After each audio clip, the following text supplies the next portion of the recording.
Friends, welcome to சமையல் வேற level. இந்த வீடியோவில் நம்ம பார்க்க போகிறது மீல் மேக்கர் கிரேவி, சோயா ஜங்க்னு சொல்லுவாங்க. அதுக்கு தேவையான பொருட்கள் என்னென்னு பார்க்கலாம். ஒரு துண்டு இஞ்சி, 5 பூண்டு பல் எடுத்திருக்கேன், தாளிக்க பிரியாணி இலை, கல்பாசி, 4 கிராம்பு, 1 ஏலக்காய், 2 பட்டை, தாளிக்க பச்சை மிளகா, சோம்பு, சீரகம், வெங்காயம். இதில் பார்த்தீங்கன்னா 1.5 ஸ்பூன் மிளகாத்தூள், 1/2 ஸ்பூன் கரம் மசாலா. அதுக்கப்புறம் ஒரு பெரிய தக்காளி கட் பண்ணி வச்சுருக்கேன். 1 கப் சோயா ஜங்க் எடுத்திருக்கேன், அதை மீல் மேக்கர் 1 கப்பு. இது எப்படின்னா, சுடு தண்ணியில் போட்டு ஒரு 5 நிமிஷம் கழித்து அதை ஒரு சில் தண்ணியில் போட்டு புழிஞ்சு எடுத்து வச்சுருக்கேன், ரெடியாக இருக்குது. அதுக்கப்புறம் இதில் ஹைலைட் என்னென்னு பார்த்தீங்கன்னா, முந்திரி கொஞ்சம் அரைச்சி வச்சுருக்கேன். அவ்வளோதான். இப்போ எப்படி செய்யலான்னு பார்க்கலாம் வாங்க. ஒரு ஜார் எடுத்துக்கோங்க, பூண்டு போட்டுக்கலாம், இஞ்சி துண்டு போட்டுக்குவோம், பட்டை, கிராம்பு, ஏலக்காய் எடுத்து வச்சுலே அது போட்டுடலாம். இதில் கொஞ்சம் சோம்பு போட்டுடலாம். இதை போய் குறைன்னு அரைச்சிட்டு அதுக்கப்புறம் தக்காளி வெங்காயம் அரைச்சி சமைக்க ஆரம்பிக்கலாம். இப்போ குறைன்னு அரைச்சிட்டோம். இதில் தக்காளி சேர்த்துடலாம். அதுக்கப்புறம் வெங்காயம் சேர்த்துருவோம்.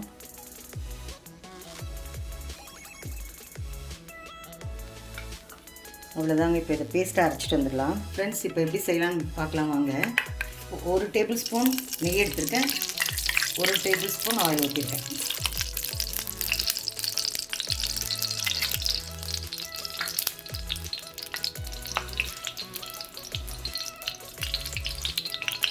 இந்த சீரகம் போட்டுக்கலாம்.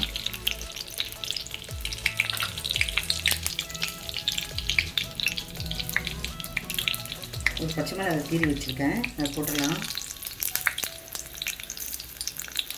கொஞ்சமாக பிரியாணி இலை,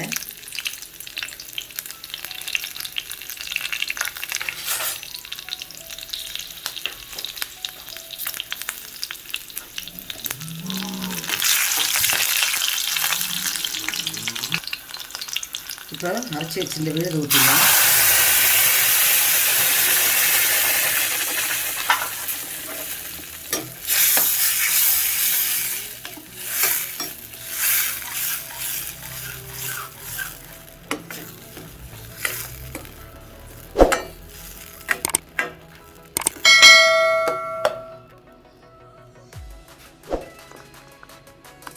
கொஞ்சம் உப்பு சேர்த்துடலாம்.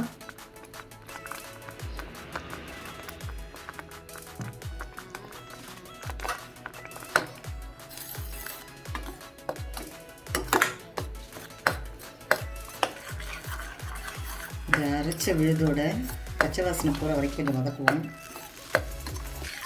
வெங்காயம், தக்காளி, இஞ்சி, பூண்டு, ஸ்பைசஸ் கொஞ்சம் சேர்த்து அரைச்சிருக்கோமே, அது கொஞ்சம் வதங்கிட்டோம்.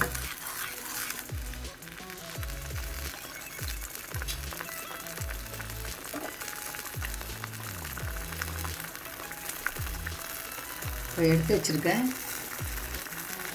1 டேபிள் ஸ்பூன் மிளகாய்த்தூள், கொஞ்சம் மஞ்சள்தூள், கரம் மசாலா சேர்த்துடலாம்.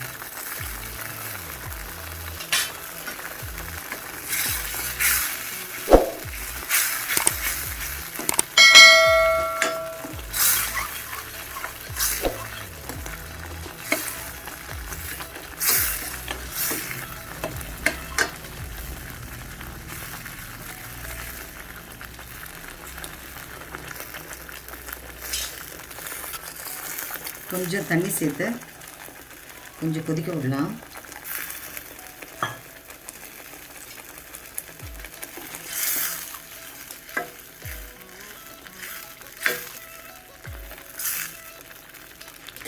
பாருங்கள், வாசனை கம்மன்னு வந்துடுச்சு. கொஞ்சம் கொதிக்கிட்டோம். அதுக்கப்புறம் நம்ம எடுத்து வச்சுருக்க மீல் மேக்கரை சேர்த்துடலாம்.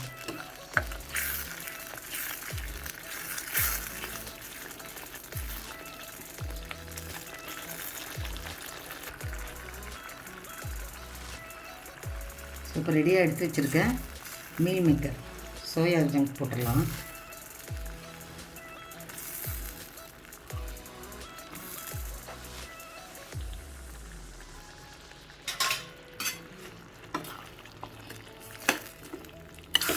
நல்லா கிளறி விடுங்க.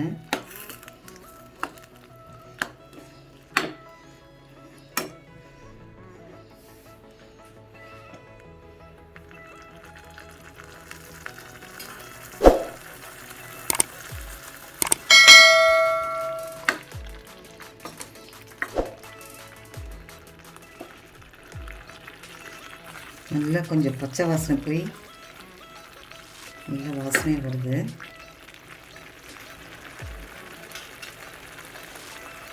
இப்போ 7 பல் முந்திரி அரைச்சி வச்சுருக்கேன். இதான் ஹைலைட்டு. இது கொஞ்சம் ஊற்றினீங்கன்னா நல்லா ரிச்சாக டேஸ்ட்டாக இருக்கும்.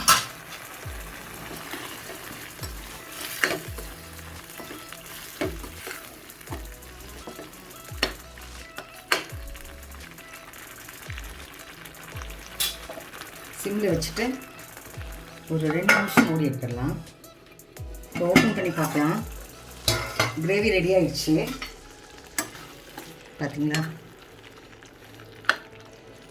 நல்லா கமன்னு மீல் மேக்கர் கிரேவி ரெடி. இப்போது ஃப்ரெஷ்ஷாக நறுக்கி வச்ச கொத்தமல்லி போட்டு இறக்கிடும்.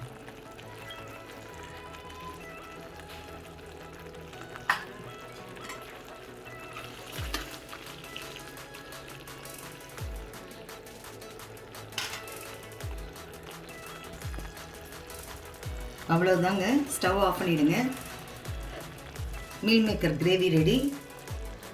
இந்த வீடியோ உங்களுக்கு பிடிச்சிருந்தா லைக் பண்ணுங்கள், ஷேர் பண்ணுங்கள், கமெண்ட் பண்ணுங்கள். நம்ம சேனல் சமையல் வேறு லெவலுக்கு சப்ஸ்கிரைப் பண்ணுங்கள். மறக்காமல் பக்கத்தில் இருக்க பெல் ஐக்கானை கிளிக் பண்ணிவிடுங்க. மீண்டும் அடுத்த வீடியோவில் உங்களை சந்திக்கிறேன். தேங்க்யூ.